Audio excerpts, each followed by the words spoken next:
Another inept display from Ole Gunnar Solskjaer. I'm Tactical Red, you're on Tactical United, and we've bottled another game. A potential bottle. It's actually a bottle. Fuck it, man. Like, they outplayed us. This is a team that has no players. All their players are young. Yeah, Ollie's probably, taking off Bruno, taking off this player, taking off that player just to rest them, and we're still failing. We're not doing anything against West Ham. In my opinion, I think they're going to beat us. And this game particularly, we got shown what coaching is about, how you actually coach a team to play football. And AC Milan came and played football. They played the way football should be played. Like, the way we played was inept, tactically shocking. I've never seen AC Milan.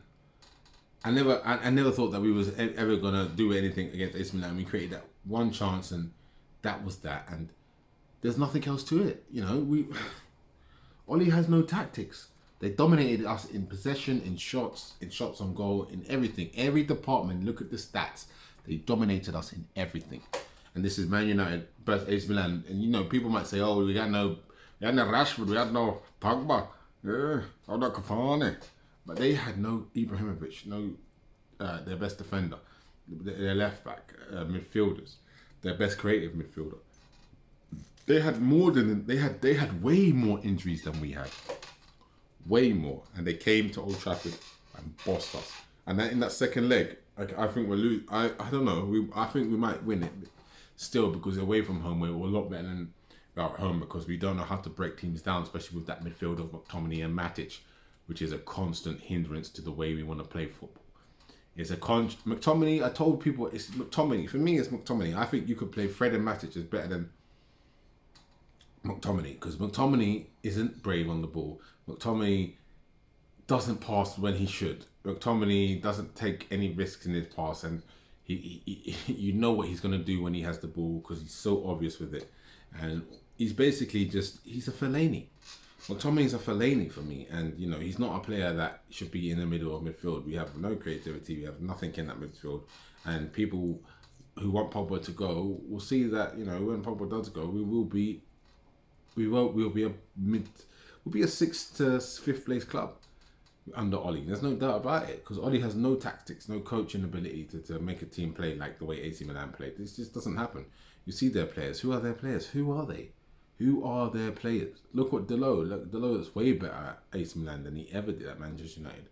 And this is the issue that Ole Gunnar Solskjaer has, and this is the issue I have with Ole Gunnar Solskjaer, that he doesn't have any tactics. And Maguire should have scored, and people can talk about that, but we didn't create anything, and they should have scored way more. They had a disallowed goal that was clearly not disallowed. I don't know how many times I don't know how they checked the thing without even seeing it clearly. It's mad. It's actually crazy. It's just to me, Man United generate a lot of money and a lot of interest, a lot of revenue, and Man United being out of the Europa League isn't what the people of UEFA want in Europa League. They don't want us out of it, because we generate a lot of money and interest and revenue.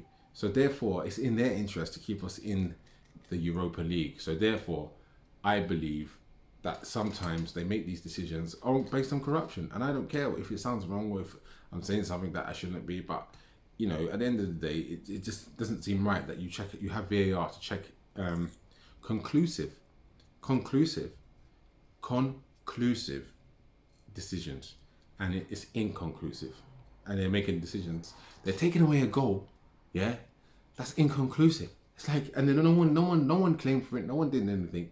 They just did it, and they just I don't know. It was not conclusive. To me, I couldn't tell. But when they showed it, and again, a proper angle, which they never did with the replays, you could tell. All the replays that we saw, we couldn't tell, because it wasn't proper angle. It looked like from the first replay it might have hit his hand, but I still wasn't 100% sure, because I couldn't tell. But when you tell, then you know that it isn't a handball. But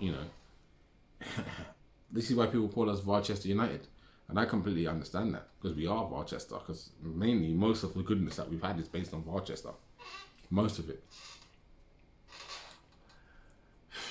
I mean, yeah, man, we just didn't look good today. It just didn't look good, and I just think it's getting stale under Oli, and I think people aren't seeing it. People think because of that win against City, but as I said in my previous video, the only reason we won against City is because City attacked us and opened up. When you open up against this Manchester United, they will hurt you. But you can't do that. You can't do that against this Man United. You have to keep it tight because they will hurt you unless you score first. If you score first, it's a different ball game. It's a different ball game if you score first. But if you don't score first, you have to keep it tight. You have to keep it tight. This is the number one rule to play against Man United is keep it tight for the first 20 minutes. First 20, 25 minutes, don't make a mistake, keep it tight, and you'll most likely get a point or win the game. It's simple as that. There's nothing else to it. It's nothing else. So, you know, you make a mistake with a penalty, yeah, you're going to go for the game, but you had plenty of time to come back. You need to go gun-ho. That's what City went gun-ho. AC Milan was smart and clever, and they still got their goal in there, and they got their draw. Because they know Man United ain't that.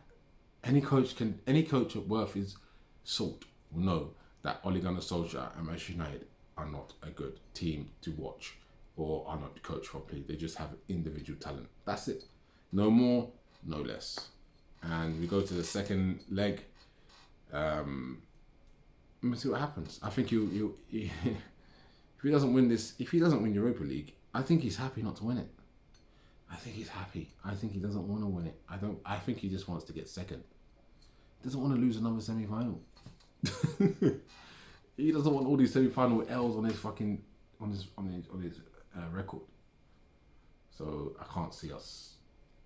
He's playing the reserve team. You know, obviously he prioritised top four because he knows that Ole Gunnar Solskjaer knows that if he doesn't get top four, he's sacked. He knows that. He knows that without any doubt in his mind. Yeah, his mind knows that top four or playing Champions League football is the priority because Ed Woodward and the Glazers are all based on money. They don't. If trophies don't mean money, they don't care, and so therefore Ole doesn't care about winning trophies because he knows the Glazers don't. Ole's not a Man United man. Like all you Man United fans gonna get it in your head. Ole is not a Manchester United man. He's a man who is just interested in still getting paid a lot of money to do a job. Because when he does get sacked, he won't get another job in the Premier League. I'm Tactical Red. This is Tactical United. Enjoy your day.